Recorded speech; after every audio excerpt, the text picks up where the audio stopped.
Buenas tardes. Vamos a dar comienzo al acto que tenemos previsto para hoy, que es este homenaje que queremos rendir a Luis Calvo Teixeira, aprovechando la presentación de su antología poética, y es para nosotros, la Biblioteca Pública del Estado en Ceuta, un placer y un honor poder escoger este acto. Esta es una idea que surgió de Adolfo Hernández Lafuente.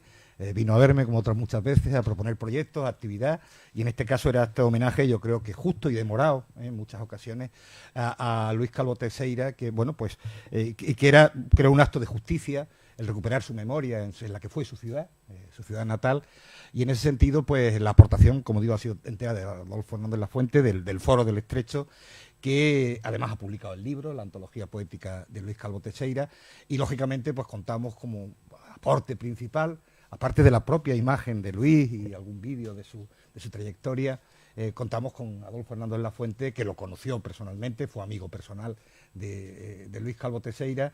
Y bueno, yo creo que Adolfo tampoco necesita mucha presentación en esta sala, todos lo conocéis, pero bueno, para nosotros, para mí es un placer siempre poder compartir un acto con Adolfo.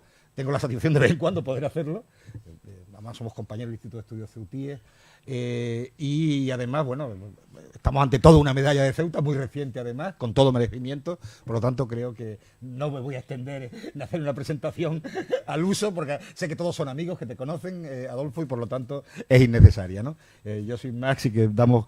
¿Vas a tú primero? Empezamos con el... Venga, pues.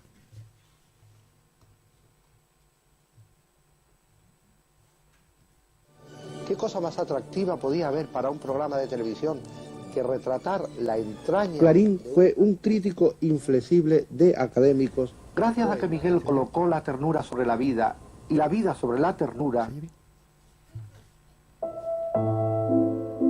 Director, realizador, guionista, escritor, dramaturgo. Luis Calvo Teixeira era un verdadero hombre renacentista. Tenía varios oficios y todos ellos los desempeñaba con habilidad y entrega. Desde su Ceuta natal viajó a Madrid, donde se formó y comenzó una intensa carrera profesional. De entre sus quehaceres, la televisión ocupó gran parte de su vida. Dedicó casi 40 años a realizar y dirigir unos 500 títulos en España y también en Canadá y Estados Unidos. Pablo y Virginia, Estudio 1, Horas Doradas, Fiesta, Exposiciones Universales, El arte de vivir.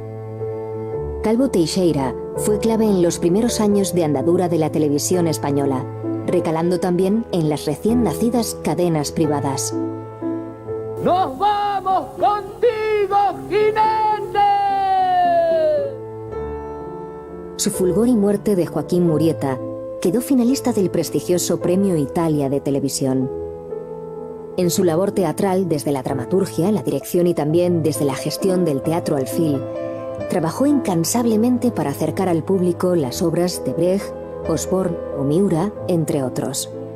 Y durante toda esta fructífera carrera, Luis Calvo fue siempre escritor. Escribió novelas, relatos y poemas en los que recogió parte de su saber, de su experiencia vital y, por encima de todo, de su sentir ante una sociedad que a ratos le dolía. Luis Calvo fue un hombre de la televisión, del teatro, de las letras, un hombre volcado en la cultura y en su difusión, un verso suelto e inolvidable. Sabiduría, dulzura, inteligencia y generosidad son algunas de las palabras que podrían definir a alguien que resultaba magistral manejando el lenguaje. Luis supo trasladar su fuerza y energía a todo aquello que emprendió y a todos aquellos que tuvimos el privilegio de acompañarlo en algún momento de su vida, transmitiendo un optimismo imperturbable que impregnó su entrañable arte de vivir.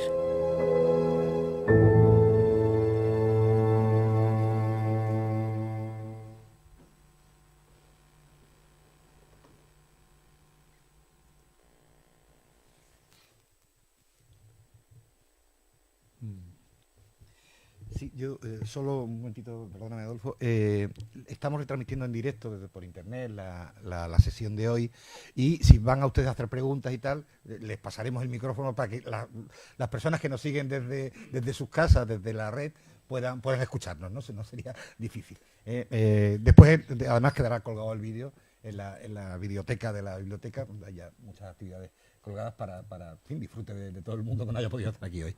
Muchas gracias. Bueno, buenas tardes a todos, amigos y amigas. Fundamentalmente porque estamos en una reunión de... No sé si está puesto esto.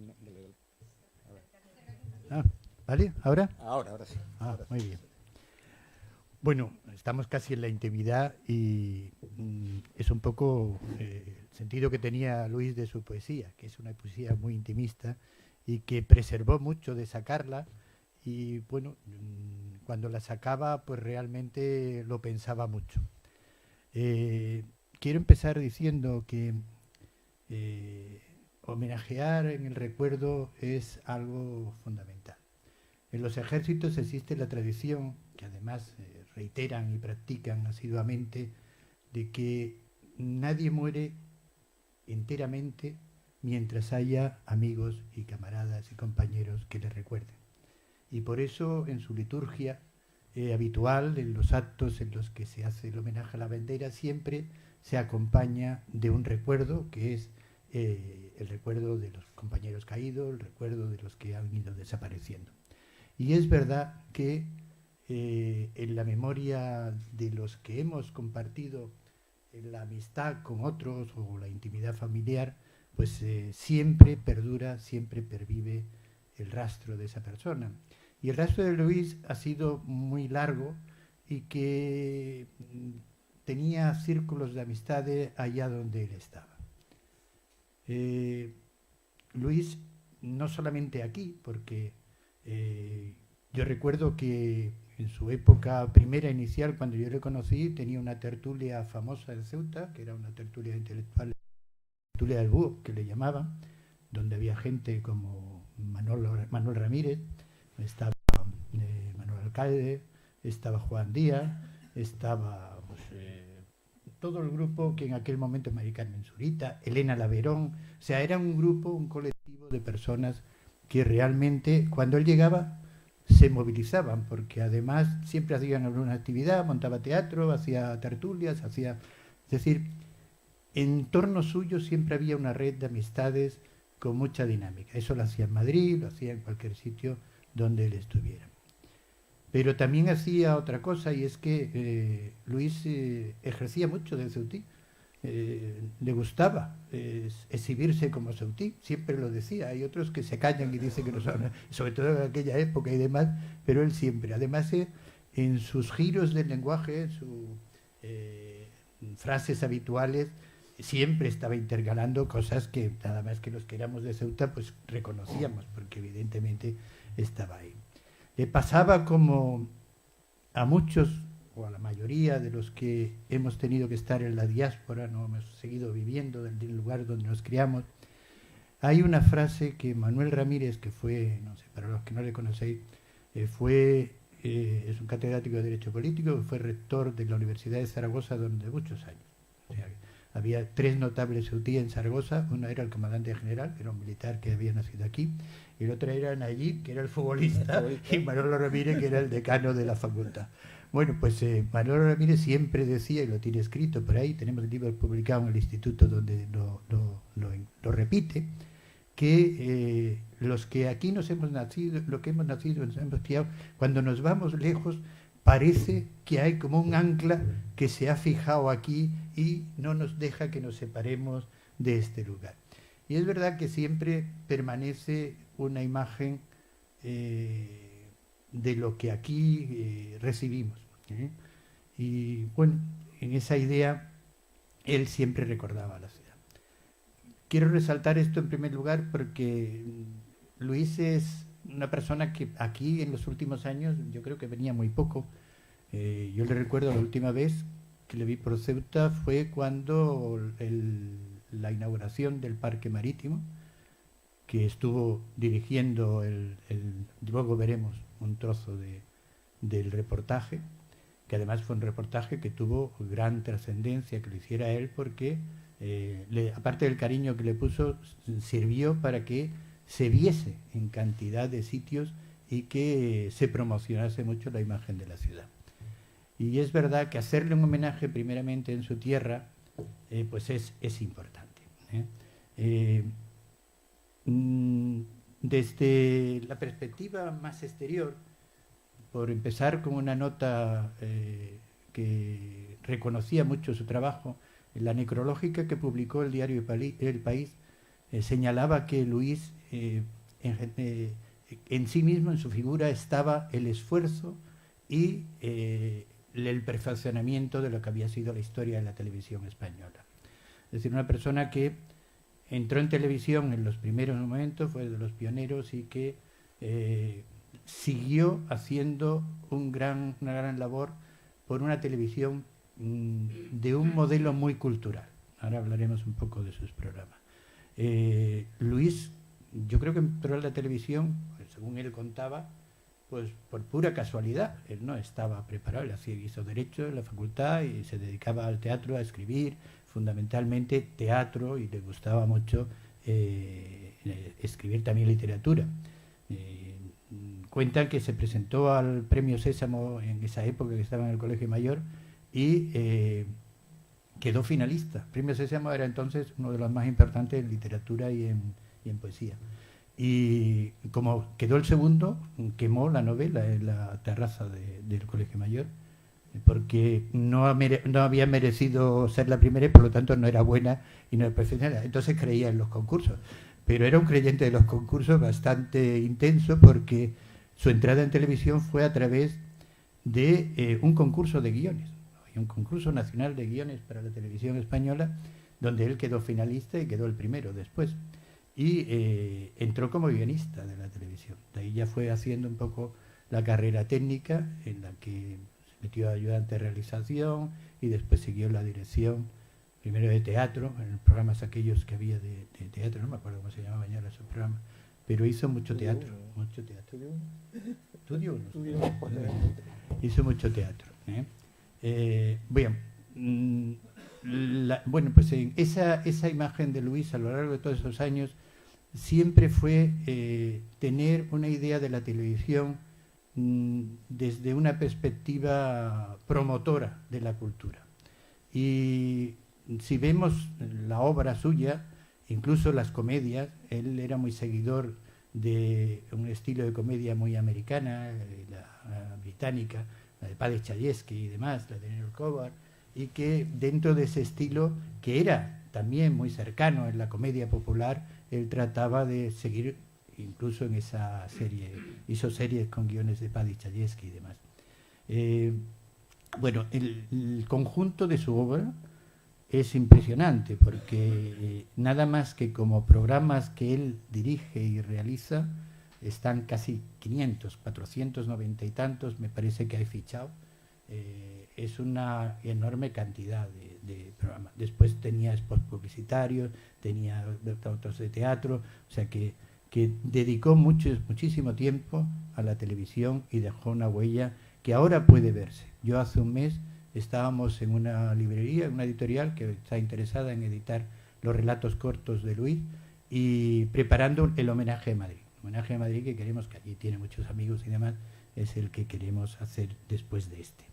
Y estábamos hablando de la figura de Borges, y el programa de Luis parecía que era un programa, era uno de los capítulos del Arte de Vivir imprescindible, porque le había hecho una de las últimas entrevistas, pero el día que Borges estaba más abierto a hablar y se dedicó a hablar con extensión y en comodidad de las muchas cosas que en otros momentos no decía, y ha pasado la historia, es decir, es un programa que se tira de él cada vez que en archivos quiere sacar personajes. Bueno, ese tipo de programa que él iba haciendo eran unos programas que la gente lo recuerda de una televisión que ya falleció. O sea, era una televisión que elevaba el nivel cultural, que quería que los programas tuvieran una intensidad y un contenido con un mayor aprecio de la cultura.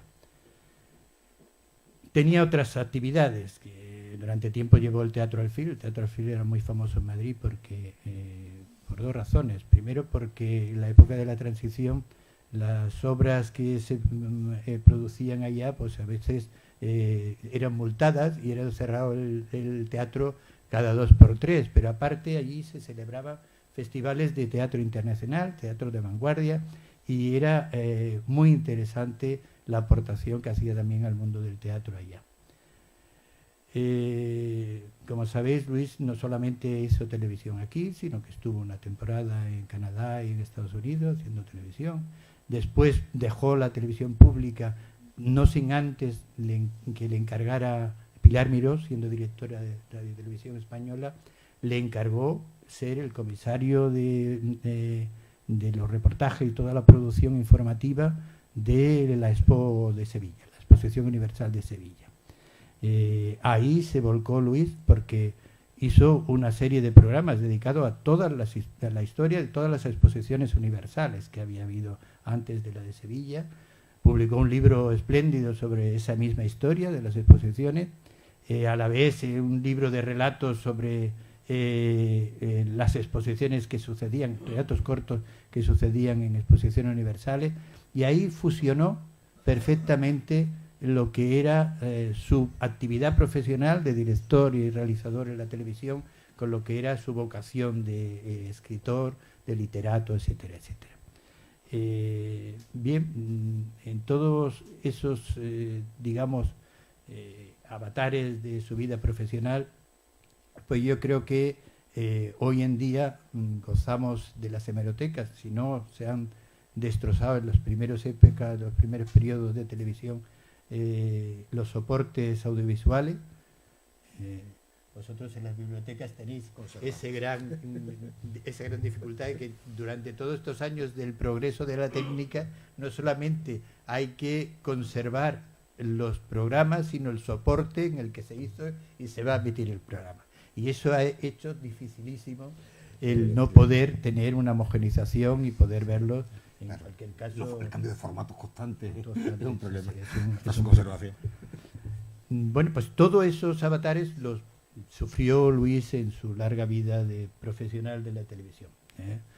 En fin, yo creo que lo mejor para entrar en el conocimiento es un poco lo que es la edición de su obra poética.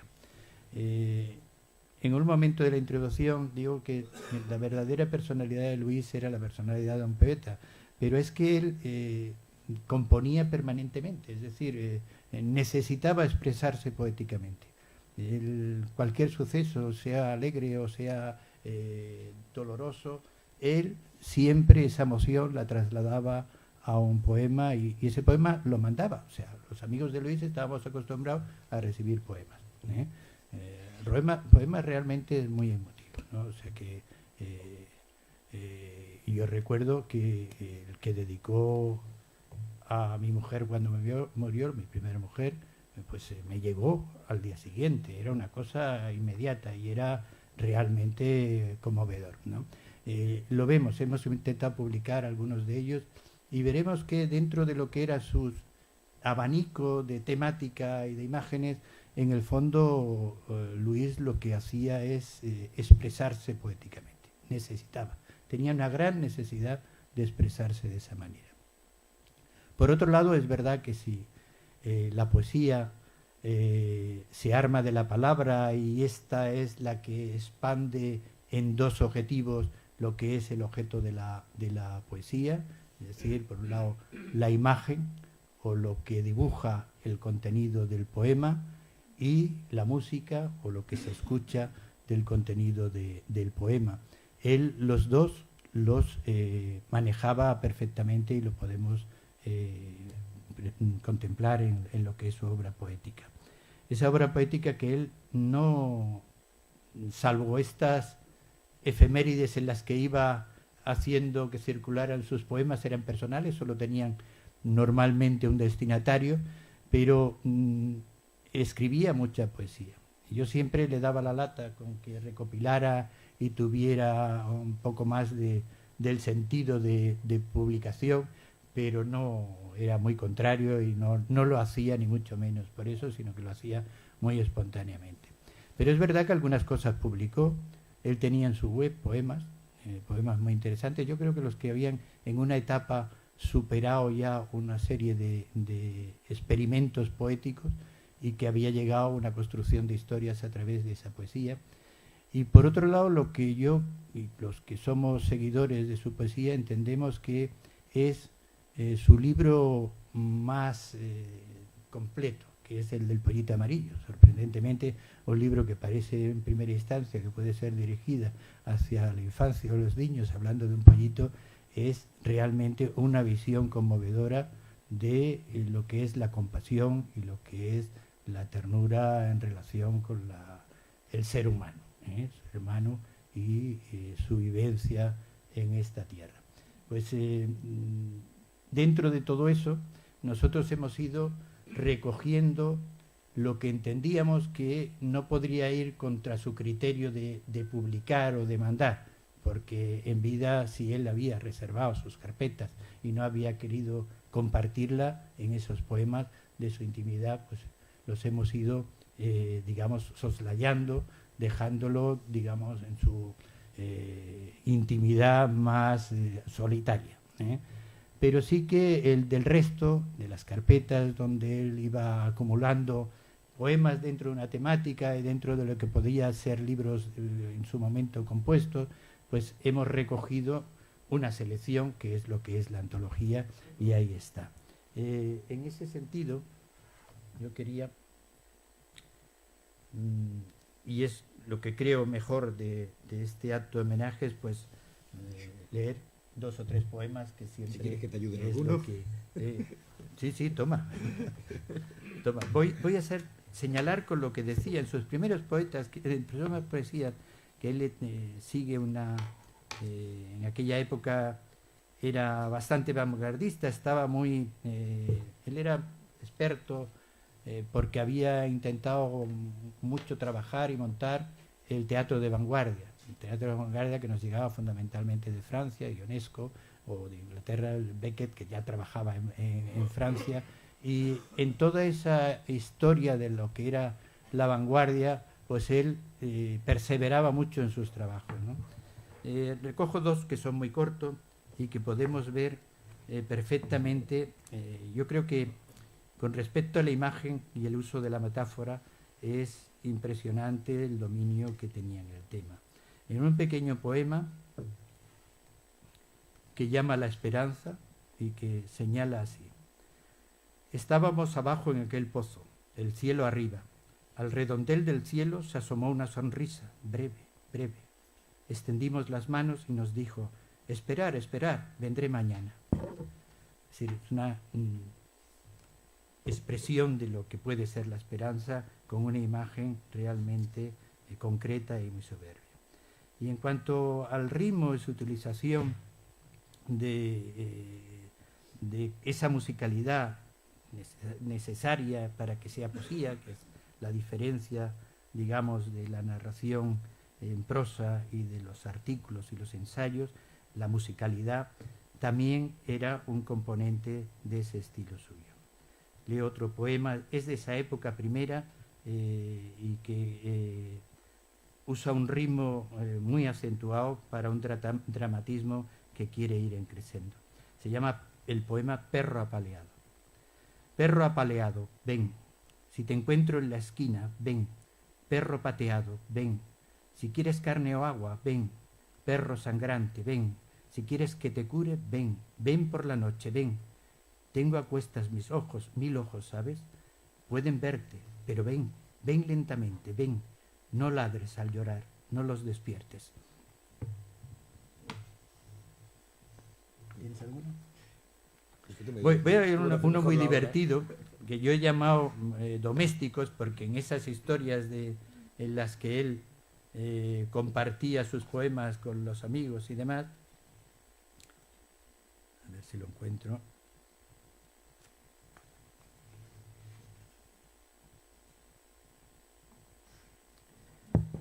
Soneto del cuscús hirviente y divertido. Movidos por la fuerza del destino, danzan juntos la sémola amarilla, la dulce zanahoria, los cominos y un poquito de sal y mantequilla. Feliz la calabaza con su sino, estrecha su cintura inútilmente, mientras el nabo, fálico y cretino, se le mete en la cama de agua hirviente. Allí están la cebolla y la patata, esperando un papel en la comedia en la que un pollo cuece y desbarata sus deliciosos muslos torneados. Todos serán, si Dios no lo remedia, un sabroso cuscús ilusionado. Sí, estos sonetos así familiares, sonetos al virus de la gripe, el griposo mes de febrero de 1999, que estaba desesperado, supongo, con la gripe. Apareció en silencio un cierto día, como un turista pobre y despistado, pero nadie en el pueblo vio a su lado la maleta de males que traía. Dijo llamarse virus, que quería llevarnos a la cama el muy taimado, y que en otro lugar había dejado preñado a medio mundo en unos días. Nos obligó por fin y se reía, violándonos lo menos 30 veces, y así siguió el cabrón hasta que vimos que los cuernos con otros nos ponía, que era un semental de mala leche y no el simple turista que creíamos.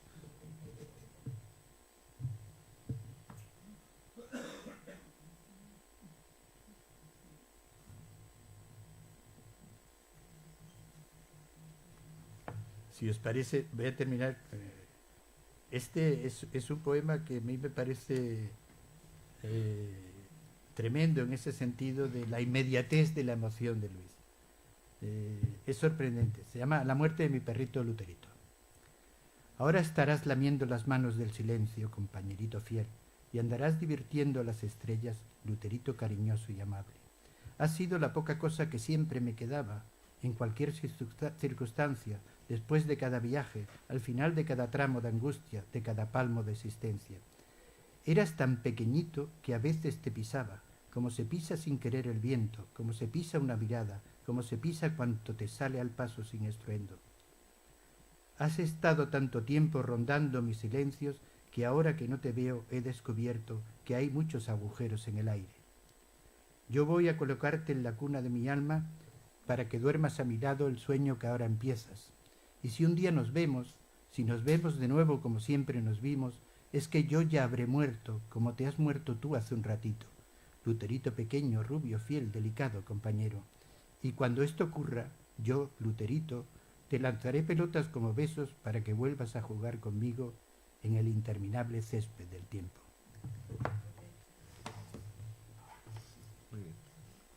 Bueno, pasamos a ver algún Vamos a ver a trozo de sus reportajes. Dolores, pero tienes que cambiarme.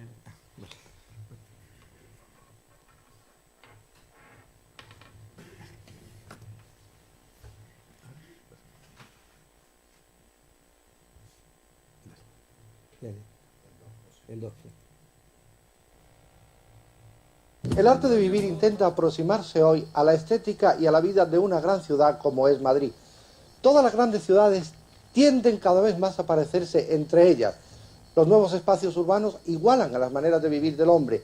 Una nueva cultura, nacida de la gran urbe, alimenta a los individuos. Hay una cultura de masas, de mitos pasajeros, de modas fugaces.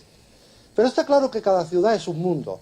Cada una tiene sus propios rasgos. La historia de sus gentes, sus formas arquitectónicas, su clima, conforman un ser que avanza con su propio ritmo y que hasta es capaz de componer su música de fondo. En este programa lo vamos a ver. Nos acercamos a un Madrid de contrastes y de sorpresa, resumen de tiempos, desde el legado de los Austria hasta las modernas líneas de la arquitectura postmoderna. Las imágenes se suceden en una secuencia ininterrumpida, porque todo eso es Madrid, lo bello y lo feo, lo armónico y lo caótico. Un Madrid para muchos desconocidos, pero que quiere presentarse a todos y que como anfitrión generoso desea enseñarnos la casa, toda la casa, incluso las habitaciones sin arreglar.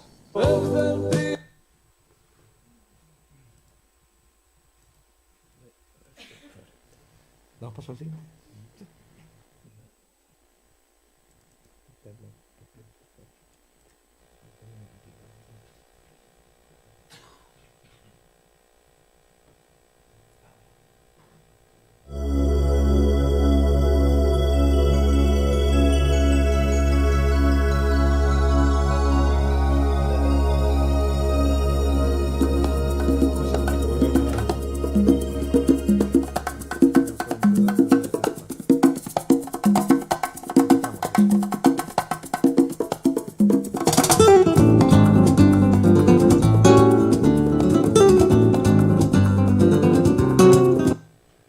Empezamos, que se nos ha ido.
Este es el dedicado a la ciudad de Madrid. Había otros como el de Borges que ha citado antes Adolfo, o el que hemos visto bueno, tenemos otros dos cortes que no hemos pasado, había diversos programas del arte de vivir, y el último trozo de vídeo que hemos visto, en realidad lo tenemos al completo, la grabación entera descargada aquí, se refiere al programa especial que él dirigió en Ceuta con motivo de la inauguración del Parque Marítimo del Mediterráneo en el año 1995.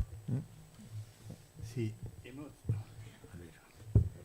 hemos traído ejemplares de la obra publicada, la antología publicada, como recuerdo para quien nos tenga. Yo quiero llamar la atención también sobre la portada del libro, porque es una fotografía de una tutí, Sara Rico Más, que es hija de Inmaculada y nieta de su abuela, que está aquí presente entre nosotros.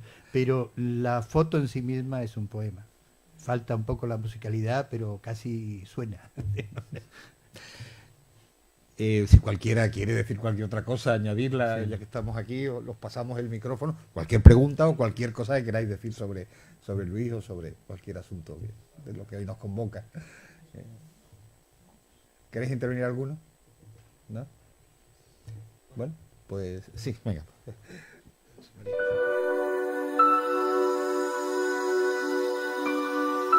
Quiero decir que le debo mucho a Luis. Es decir, Luis me ayudó en la época de estudiante a elegir un centro de estudios y luego mantuve siempre una relación con él prácticamente hasta el final, aunque a distancia, porque él por Ceuta, como has dicho tú antes, no venía, ¿no? Pero sí quería destacar una cosa. A nosotros nos encargaron, a Interservicios, nos encargaron ese reportaje sobre el parque, la inauguración del Parque del Mediterráneo. Y entonces preparamos todo aquello y naturalmente recurrimos a Luis para que hiciera ese reportaje magnífico que hizo, ¿no? Y que proyectó, como tú mismo decías, que proyectó Ceuta por toda España, que es lo que hay que hacer, salir de aquí. Y cuando, bueno, aquello fue con completo éxito, aquella cena, aquello que hemos visto ahora muy brevemente ahí, y después cuando ya terminó aquello y él volvió a la península, pues poco tiempo después, ya con otro gobierno, ya había cambiado el gobierno aquel, pues sacaron una campaña de publicidad de Ceuta que querían proyectar también a toda España.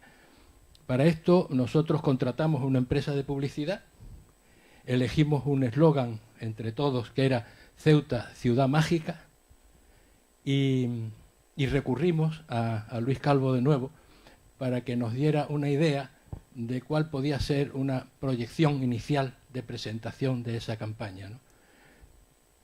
Estuvo de acuerdo con el título, con el Ciudad Mágica, porque considerábamos todos que Ceuta tenía una proyección mágica por todo lo que hemos visto, que quizás Ginés Serrán ha proyectado después en esculturas.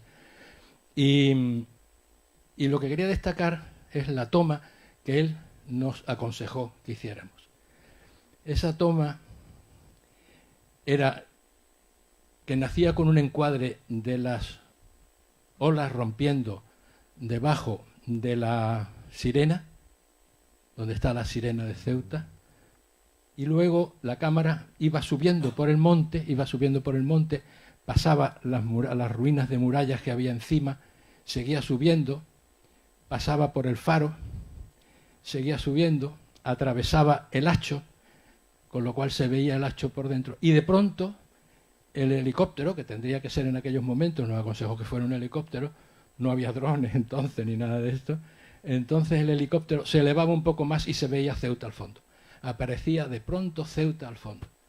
Y al acercarse la toma a Ceuta, salía el eslogan de Ceuta, ciudad mágica.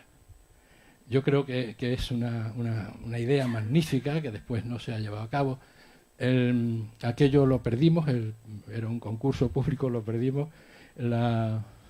Ganó otro eslogan que era Ceuta, oasis de España en África, lo cual luego tuvieron que quitarlo porque lo que pretendíamos era no profundizar a Ceuta en África, sino proyectarlo hacia Europa, ¿no? Y lo cambiaron por Ceuta, ciudad abierta, que tampoco es ciudad abierta, pero bueno, el caso es que en mí ha quedado siempre el recuerdo de aquello.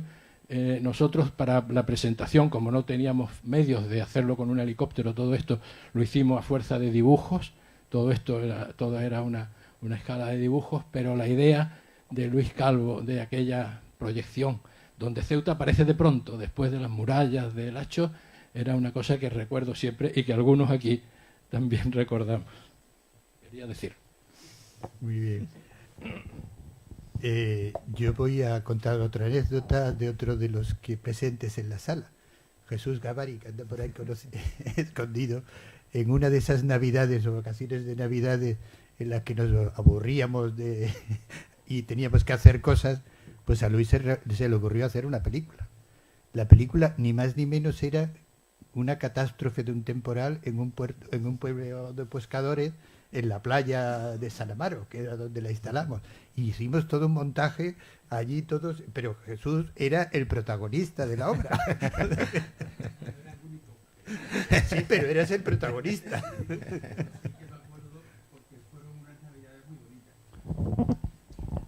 Unas navidades muy bonitas que nos divertimos mucho y que, bueno, eso le sirvió a él para presentarlo como proyecto cuando él se presentó a director, a dirección de cine, ¿no? Fue así, Sí, ¿no? sí, sí. Y bueno, esa película que era en Super 8, se grabó en Super 8, claro.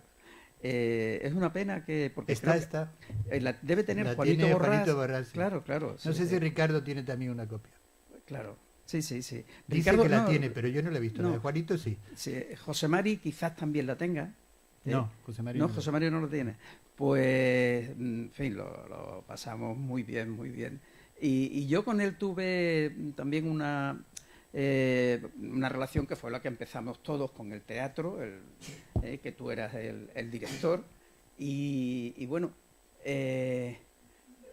cuando yo empecé a estudiar, pues fui a Madrid y seguíamos teniendo contacto. Incluso estuve en foros, me invitaba a foros, donde yo me acuerdo, pues en aquella época, a Julián Mateos, Manuel Ripoll, y bueno, yo incluso, pues como yo estaba muy aficionado al teatro y además pensaba que no se me daba mal. Craso error, porque cuando lo vi de cerca dije, esto no es para mí, para sí. Y entonces me acuerdo que Ricardo, me decía Luis, dice, mira, y eso lo he recordado muchas veces y se lo he contado a mis hijas y a mis nietos. Y si no vales para esto, busca para lo que vales, pero tienes que ser el mejor. No te conformes con otra cosa. Y a mí aquello, es más, me acuerdo una vez cuando se inauguró el Palacio de los Deportes de Madrid, me estoy así a bote pronto recordando, me mandó una postal que decía, en la vida hay que conquistar palacios como este. O sea, cosas que después te quedan de una manera entrañable, ¿no? Porque sí, fue, vamos, yo lo aprecié mucho y para mí fue una referencia importante, ya lo creo que sí. Como vemos, el recuerdo de Luis queda impregnado fuertemente. Yo de todas maneras os diría que estas grabaciones, además tenéis copias, etcétera, la ciudad ha empezado a construir su filmoteca a través del archivo de la ciudad, se ha comprado todo el fondo anterior a que la televisión fuera pública, ocupa un montón de años de la vida de la ciudad, con bastantes fondos, y se está digitalizando, ¿no? De manera que se preserve de cara al futuro. Pues todas aquellas cosas que podáis aportar serían interesantes al archivo municipal para que nuestra memoria pues se vaya preservando y por supuesto las cosas de Luis que se puedan recuperar y que podamos, si sois tan gentiles y tan amables, de ir donando a ese fondo donando o planteándonos las posibilidades de adquisición que pudiéramos tener para que esa memoria se preserve y se pueda guardar. Decidimos en su momento en la Consejería de Cultura que la filmoteca se adjuntara al archivo, en este caso, y ellos son los que están construyendo un poco todo este fondo de la memoria fílmica de la ciudad, ¿vale? Que lo sepáis. Muy bien. Bueno, pues damos fin a este acto de homenaje. Vale. Si no hay ninguna más. A mí no me gusta nada este tipo de cosas, pero sí quiero dar las gracias a todos los amigos de Z, de Luis, y comentabais una cosa y lo hago en defensa de él. Es verdad que al final dejó de venir a Ceuta, pero era por lo mal que lo pasaba, el tema del asma. Pues si os acordáis, por eso se tuvo que ir a Madrid. No soportaba el asma aquí, el médico se lo dijo. Y bueno, estuvo una época bien, pero ya al final no podía ser, porque es que era 2 o 3 dosis casi seguidas de la medicación que tenía, y era una exageración. Y eso también, luego también ha coincidido que su hermano se fue allí, su hermana también, con lo cual veíamos todos los sobrinos, y la madre veraneaba con uno, con otro. O sea que eso fue un poco el motivo de dejar de venir Luis aquí. Bueno, gracias a todos. Bueno, pues... Un aplauso para Luis, ¿no? Claro, por supuesto. Y primero agradecer la presencia de todos vosotros y un aplauso para Luis.